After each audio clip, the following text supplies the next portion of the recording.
Saludos hermanos, soy Rafael Martínez, así es que como siempre trayéndole algo interesante para redondearnos en la fe.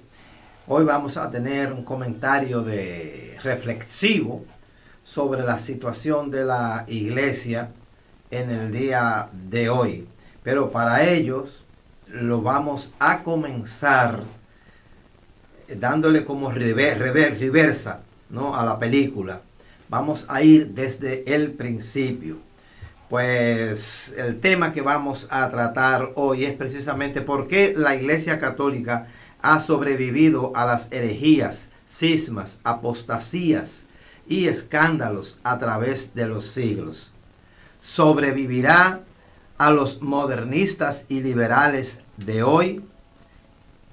Ese es el tema, queridos hermanos, que vamos nosotros a tratar en este momento. Soy Rafael Martínez para servirle como siempre. Por favor, denle like. Es la única manera de cómo ustedes nos pueden ayudar. Nos quieren ayudar, ¿verdad? Para que este contenido crezca en los demás. Ustedes saben que estas son cosas muy restrictivas y muy específicas, que no son seculares, por tanto no caminan de la manera que caminan las cosas seculares, y los algoritmos tampoco nos ayudan a nosotros. Pues entonces, si usted le da like, vamos a caminar bien.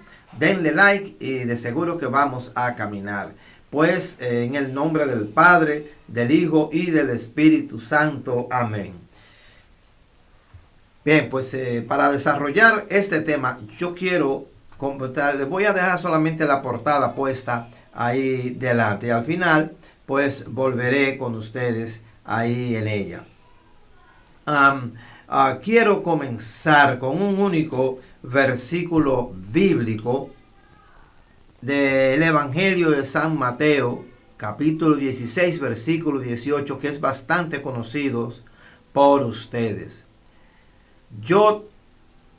Y ahora yo te digo, tú eres Pedro, o sea, piedra, y sobre esta piedra edificaré mi iglesia. Los poderes de la muerte jamás la podrán vencer.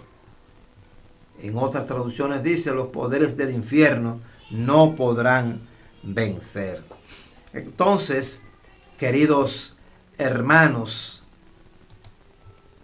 viéndolo así, volvemos nuevamente pues a mirar el título que tenemos para hoy, que es el tema que nos vamos a tratar. ¿Por qué la Iglesia Católica ha sobrevivido a herejías, cismas, apostasías y escándalos a través de los siglos? ¿Sobrevivirá a los modernistas y liberales de hoy?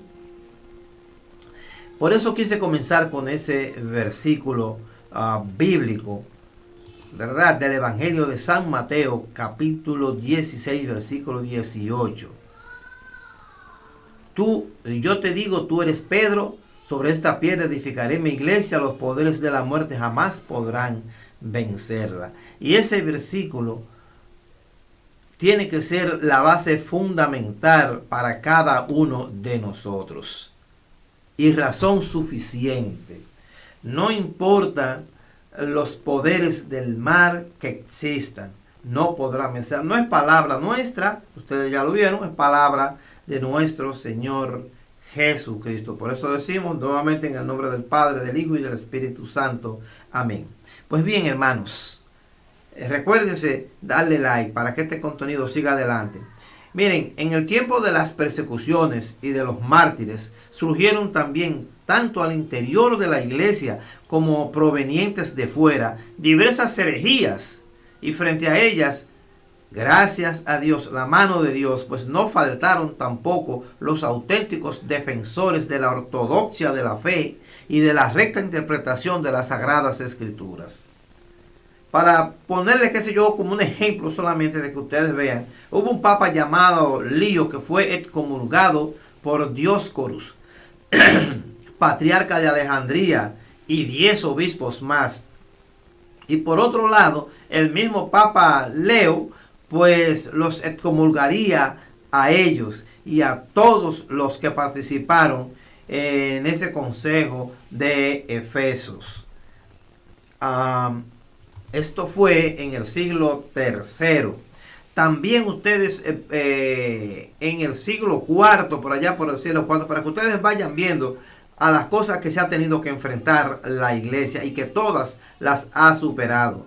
El Papa Honorio, que fue nombrado póstumamente como excomulgado en el tercer concilio de Constantinopla por el Papa León II, allá por los años 682. ¿Por qué?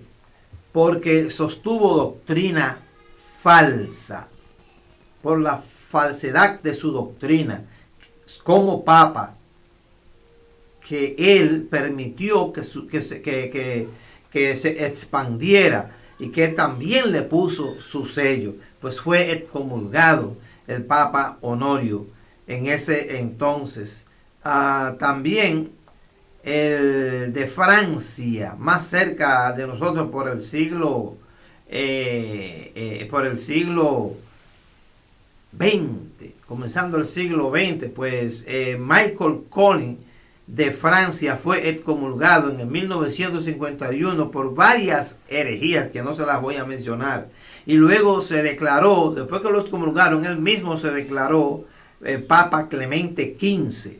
Imagínense ustedes, para que ustedes vean por los torbellinos que ha tenido que pasar la iglesia. También por corrientes, la iglesia ha tenido que pasar lo que está, la división que la iglesia está viviendo hoy en día, no es más, o sería menor comparándola con todas las que han existido desde los primeros siglos.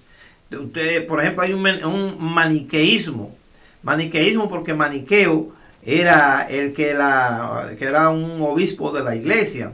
Era un dualista que creía que había una lucha eterna entre los dos principios irreductibles, el bien y el mal, y que en eso se basaba realmente la vida, y que Jesucristo pertenecía al bien y el diablo al mal, y que, bueno, y por ahí seguía diciendo el maniqueísmo, cosas rarísimas. Entonces, eso recuérdense, que todas esas cosas, siempre Dios ponía un nombre adecuado, un hombre de la fe irreductible, de la defensa de la ortodoxia de la fe y la defensa de la recta interpretación de las Sagradas Escrituras. Entonces, por ejemplo, ustedes tienen también uno que fue muy famoso, el obispo Arrio, con el arrianismo, que fue una herejía muy importante en el siglo IV. Negaba la divinidad de Jesucristo y lo consideraba como una criatura inferior al Padre. Y por ahí seguía él diciendo, fue combatido. Esta herejía duró más de un siglo, sí, mucho más de un siglo, duró caminando en la iglesia, pero finalmente fue derrotada. También el obispo Nestorio, con a lo que él predicaba se le llamó nestorianismo. Nestorianismo, ¿verdad? Que fue una herejía del siglo V. Entonces, este obispo de Constantinopla negó la unión personal de la naturaleza divina y humana en Jesucristo. Imagínense ustedes. Argumentaba que María no podía ser llamada Madre de Dios, o sea, Teotocos, sino Madre de Cristo, Cristotocos, o sea, del hombre, ¿verdad? Y por ahí seguía, eso era el obispo Nestorio. Pero también fue destruida por los hombres fuertes de la iglesia.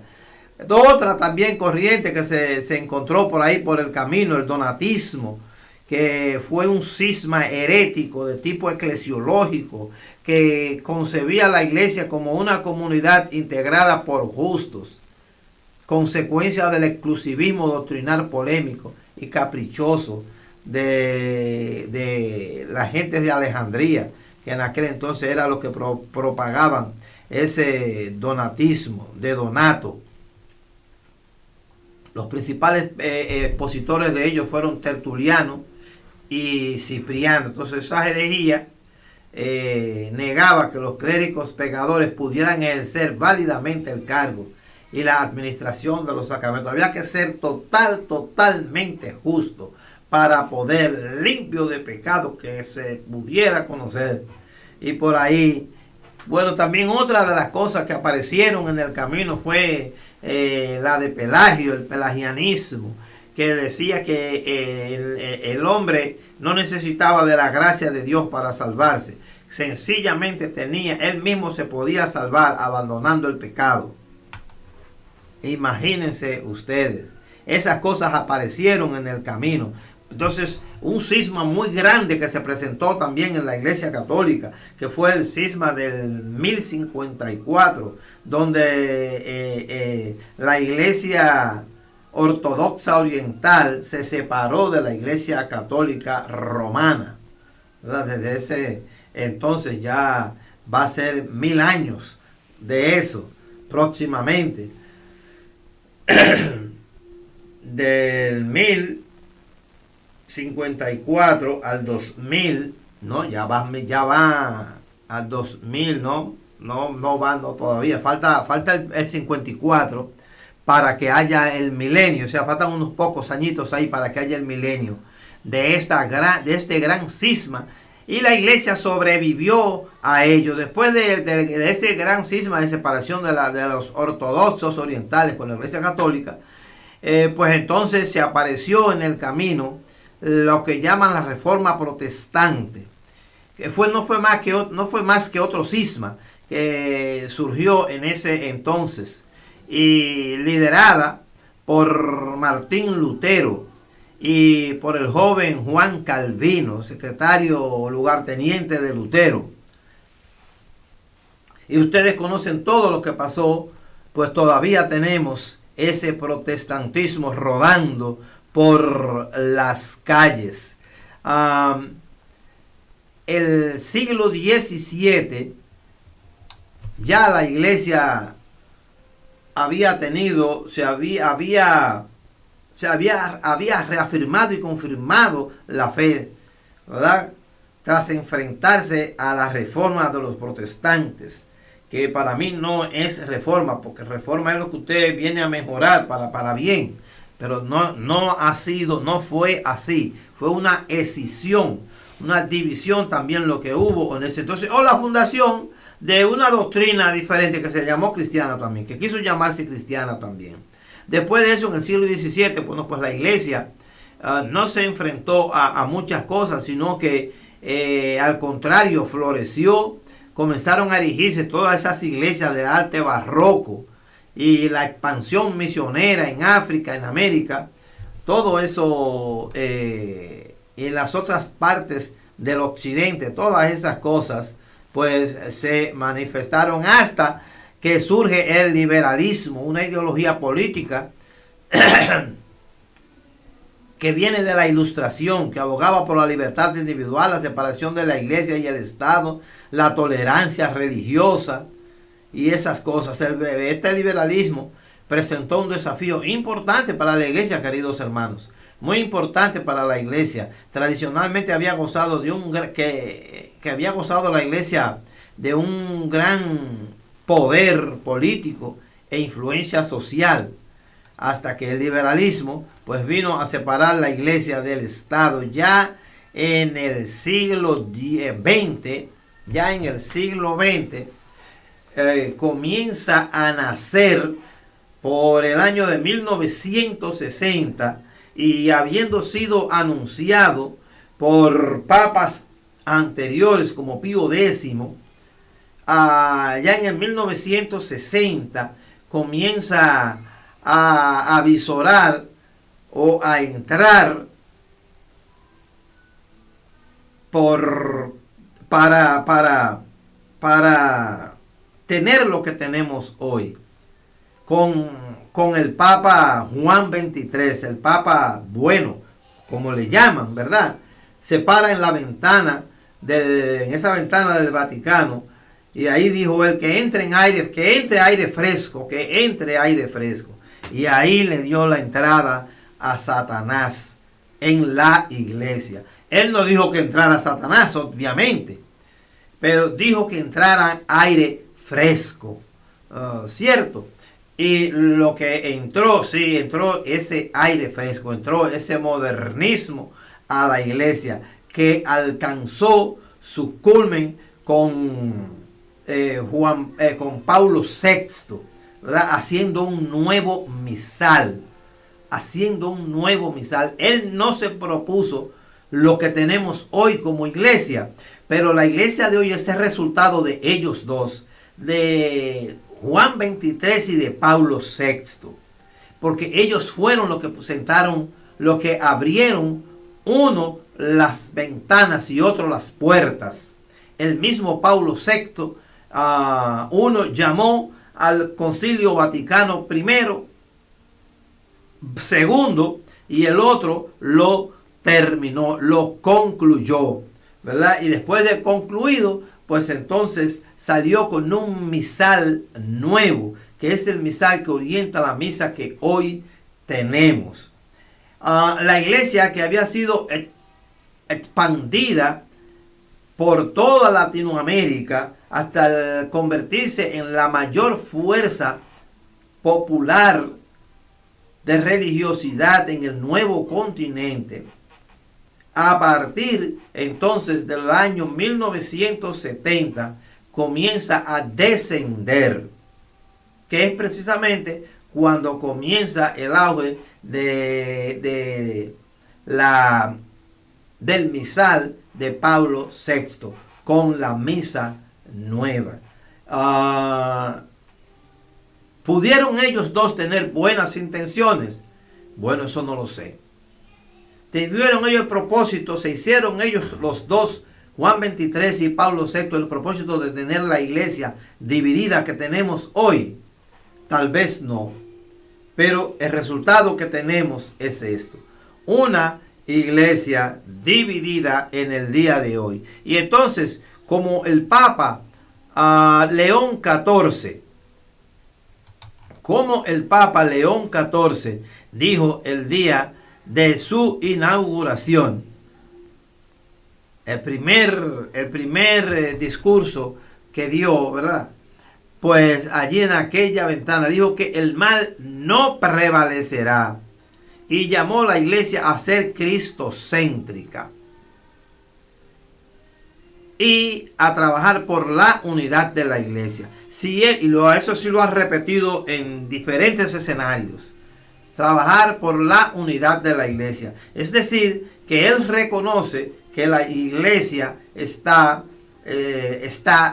dividida en el día de hoy. Y él tiene el propósito entonces de reunificarlos, pero reunificarlos a todos. Sí, primeramente, para poder lograr objetivos positivos en esto que él dice, tiene que comenzar por eliminar las causas que dividieron la iglesia, que llegaron al culmen para dividir la iglesia al grado extremo en que la tenemos hoy en día. Número uno, la curia vaticana pasada, con Amoris Laetitia, con Laudato Si, con Traditiones Custodes, y finalmente con Fiducia Supplica. Solamente revertiendo esas 4 medidas y cartas apostólicas tiene un punto hacia la reunificación de la iglesia con Cristo, hacia la reunificación de la iglesia con Cristo, no con el mundo, no con el mundo. Pero yo no veo que eso, queridos hermanos, sea así. No veo que sea así, porque él acaba de reafirmar el sínodo de la sinodalidad, las resoluciones de eso, que no fue más, ustedes saben que ese sínodo no fue más que es un grupo de amigos del Papa Francisco, de la curia romana pasada, incluyendo al actual Papa, León XIV. Y ellos tomaron eso como resultado, lo que quieren aplicar ahora. Entonces, queridos hermanos nuestros, yo con el Papa León XIV digo igual que con el Papa Francisco. Discursos bonitos, frases bonitas, pero lo que hacen es lo que dice. Es lo que es el rumbo que va a tomar la iglesia. Y bueno, ya, por ejemplo, hay medidas que ha tomado el Santo Padre León XIV en beneficio de que de la tradición de la iglesia. No he visto una sola medida en favor de la tradición de la iglesia, de rescatar los valores tradicionales de la iglesia. No lo he visto todavía, pero sí he visto que ha firmado las resoluciones del sínodo, de la sinodalidad, y he visto cómo ha nombrado a todos esos cardenales y obispos woks en lugares importantes, en lugares importantes de la iglesia. Entonces, yo espero que él avance en esa agenda, en la agenda de regresar a la iglesia a Jesucristo. Porque yo le digo al Santo Padre que como él dijo que el mal no prevalecerá, entonces yo le leo a él ese versículo introductorio de este tema. Y ahora yo te digo, tú eres Pedro, y sobre esta piedra edificaré mi iglesia. Los poderes de la muerte jamás la podrán vencer. Y yo tal vez no lo vea, pero cuando el cardenal Parolin dijo que los cambios sucedidos en la iglesia fue en vida el Papa Francisco, que en paz descanse, que los cambios en la iglesia católica no tienen reversa, que ya eso no vuelve atrás.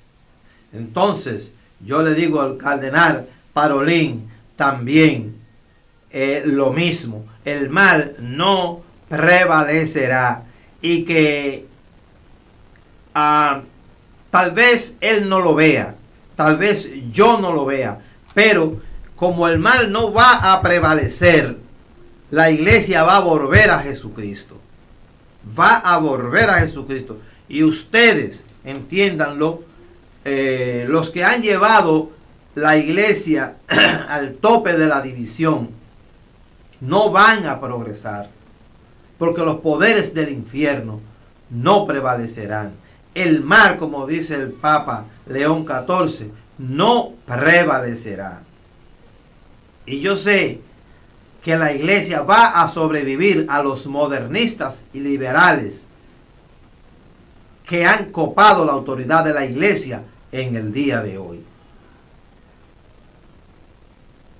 Que Dios los bendiga, queridos hermanos. Si este contenido les ha gustado, gracias por darle like. Y muchas gracias por verlo completo.